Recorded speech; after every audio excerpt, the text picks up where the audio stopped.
Hey kiddos, today we're going to talk a little bit about the Italian Renaissance. Specifically, we're going to talk about some of the art and architecture of it. I know that in a previous video we'd sort of talked about some of the humanists and some of the philosophers and stuff, so I really want to dig into the art because I think that's a really fundamental part of the Italian Renaissance.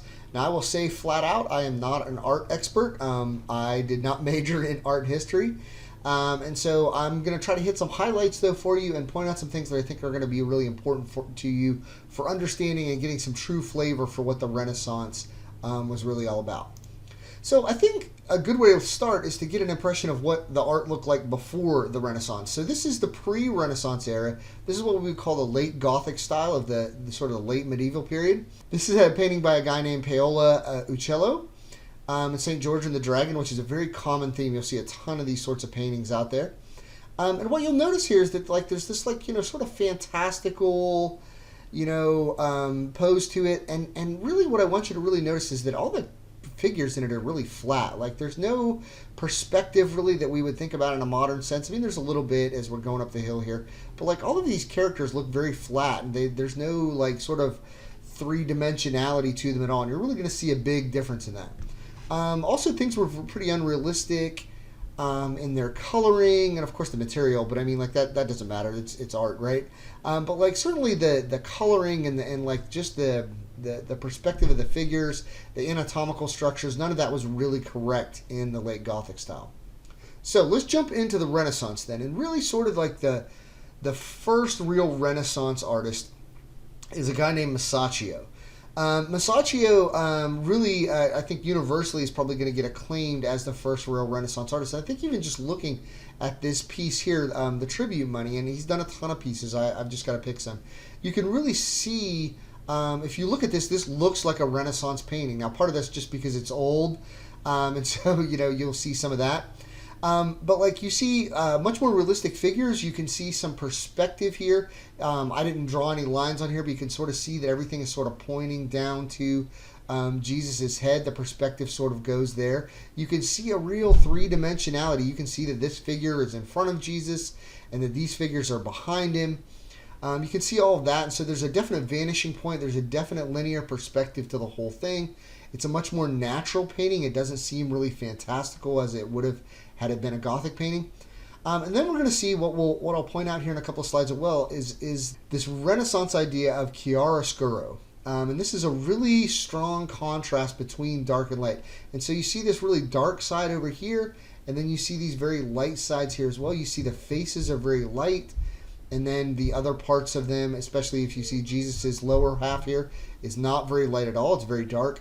We're going to see that really when we look at some of Botticelli's work going on. Botticelli, of course, is perhaps one of the most famous Renaissance artists. You probably haven't heard as much about him, but I guarantee that you have seen The Birth of Venus. In fact, if I sort of cut it out and just showed this part, it's almost meme-like today in how often you've really seen it. You're definitely going to see a lot of the chiaroscuro here. Certainly you're going to see it here in The Birth of Venus. You see a very sort of dark side here. It's much brighter from this side over here.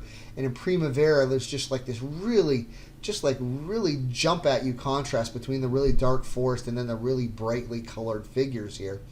It's also pretty representative of the Renaissance because like the figures here look very much like they could have come out of a classical Greek statuary. Remember that we said in a previous video that one of the things that identifies the Renaissance is this like love of classical figures, and you really see that. Like this Birth of Venus here, this easily could have been a statuary. Any of these figures in Primavera also could have just been marble statues come straight out of Greek times. And by the way, these things are huge. I mean, they're just giant. And part of it is because they're drawing on this idea of Flemish tapestries that had happened in the Middle Ages, where they'd have these enormous wall tapestries that were hung out over, castle walls. And so these paintings by Botticelli are really just massively huge. I want to say that they're about 2.5 meters wide. So they're these really giant paintings. Another really famous Renaissance artist, and we'll get into the first of our Ninja Turtles here, would be Donatello. Donatello is a sculptor, does some really amazing, if you look at this sculpture here of the Magdalene Penitent, the detail in the robes, that like you really get this image that this is a woman like truly distraught and truly upset, in this case by her sins, and that she's just in terrible shape, right? Her clothes are ragged, and her hair and the detail on her face is just this sad, terrible description. And so you really see some of this Renaissance detail here. You also see here in this depiction of David, just really a real return to classical Greek sculptures. If you look at the classical Greek sculpture of Apollo, you would really see these like really stark similarities here between this figure and David. And let's not leave, as we're talking still about some of the early Renaissance stuff, let's not leave out the architects.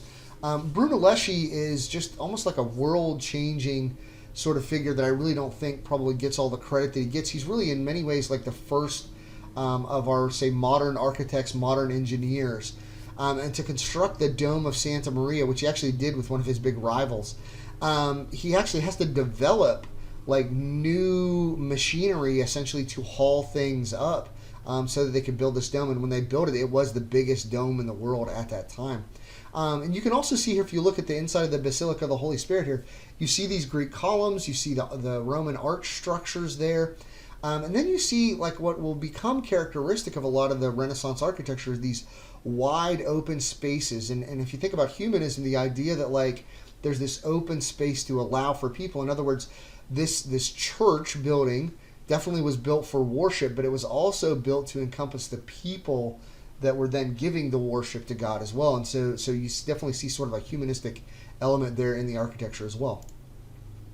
We've already talked about Alberti in a previous video, but we didn't really look at any of his works. And so if you look at these works here, you can just see what, like, in addition to his art and his philosophy and all of those things, you really sort of see just like what an amazing architect he was as well. And again, you'll see these classical elements in the columns and the arch structures. And then you see some sort of like new things where he's pulling some things almost out of like some Middle Eastern cultures as well. You can see that in all of these designs here as well. And so Alberti definitely, again, remember he was sort of like one of our foremost Renaissance men, that he could do a little bit of everything.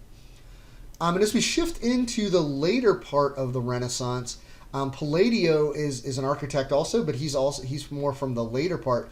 And he spent a lot of his time building villas, and you can see that he definitely worked in a lot of that Greek style. You can see some very strong resemblances to things like the Parthenon there.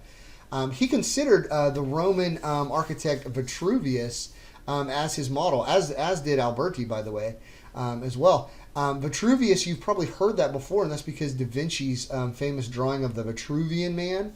Vitruvius actually drew that original like sort of man that's in multiple poses, and then Da Vinci's going to draw a newer version of that as well. On to our later part of the Renaissance, and actually Palladio belongs to that sort of high Renaissance era that we talk about.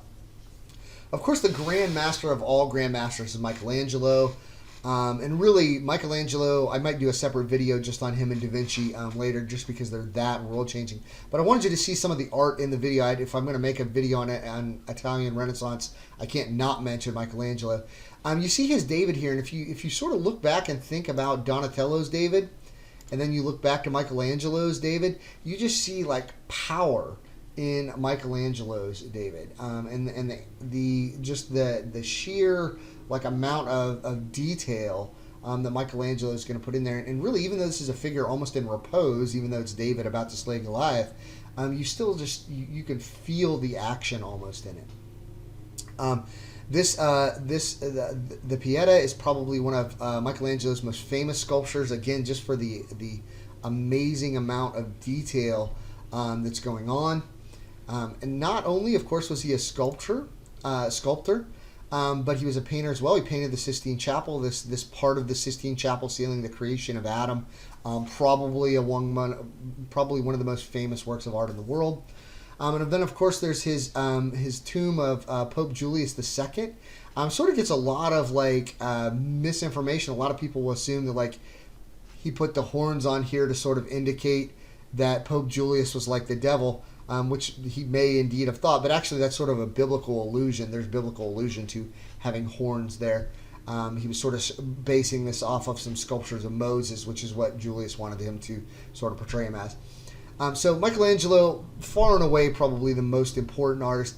I may actually jump in, as I said later, and do a separate video on him altogether. Probably like one of the most classical like embodiments of the Renaissance is this painting by Raphael, The School of Athens. What's really cool in this is that he has all these classical Greek philosophers, and they're pretty much all represented here in some ways. And not only are they represented, but they're modeled often after other Renaissance artists. And I would highly recommend just go to Wikipedia, and down at the bottom of the Wikipedia page for the School of Athens, they're going to point out who's who in each of these. And I really just think that's super interesting. I don't want to waste too much video time there, but it's just really cool. As far as Renaissance aspects, aside from the love of classical Greek culture here, you can really see the foreshortening here. You can see that there's definite perspective going on. You can see that there's a three-dimensionality in all the figures that definitely would not have been there pre this high Renaissance. And again, this is the latter part of the Renaissance, and so this is really just sort of a masterpiece of that era. Of course, I'd be remiss if I didn't, as with Michelangelo, mention Da Vinci. And these are probably, again, two of the most famous works in all of Western art. The Last Supper and the Mona Lisa. Da Vinci, what can you say about Da Vinci? He is the literal embodiment of what a Renaissance man was. In fact, at the time, he was probably more known for being a military engineer and an inventor as much as he was for being an artist. But obviously, he's a super accomplished artist as well. You'll see again the perspective there. You can definitely see that these are realistic figures, and of course, the Mona Lisa might just be one of the most in some way sort of haunting pieces of artwork ever. And the realism there is just something that you would not have seen pre-Renaissance times. As we move out of sort of the early parts of the Renaissance and we move into the later parts of the Renaissance, we'll move into a movement called the Venetian School. And Titian is sort of one of the foremost examples of that. What I really want you to see here is just this amazing detail here. This is like, even though this is like a biblical, allusion here in the fact that this is a Salome with the head of John the Baptist, like the realism here, that these look like real people. These don't look like, they sort of like idealized mythological things. There's amazing realism. And then at the same time, if you see another one of Titian's works, you see Venus and Adonis here, you definitely do see like a fantastical sort of thing here, but at the same time you see like they still look like humans. Like they have very realistic proportions. They have human musculature. You see a three-dimensionality to it. And so while you see an amazing amount of like color and mood going on here, at the same time you see all of like the technical expertise of the rest of the Renaissance there as well. And just a quick note, like this sort of hair color that you see here on Venus, this is what will become called Titian red. And so it's a really famous like hair color and like painting color that you will see, because he's going to paint a lot of the women that he paints in that sort of hair color there. Another famous proponent of the Venetian school was Giorgione. And in Giorgione's, he's famous also because in many areas of thought, he's considered to be one of the first landscape painters. You can see that like the figures here are important, but almost more important is the background here. And we'll see a lot of that, certainly as we come to like the Romantic period and we come to the Industrial Revolution, you'll see these beautiful landscapes. And Giorgione is sort of a foreshadowing of those sorts of things that are going to come later. What you'll also note that's characteristic about the Venetian school here is like this just almost glowing colors. And these almost glowing colors are going to lead directly into sort of the next movement of art that we'll see post-Renaissance, which are going to be the Mannerists, which sort of take this like glowing colors and the moods of Titian and Giorgione and like blow them up into sort of this craziness almost. So that was just a quick overview, guys. Again, I hope maybe at some point to come back and dive into some more detail. But just as a quick review and just to sort of get your brain in there about, hey, who were the heavy hitters that we definitely need to know about from the Renaissance. All right, thanks.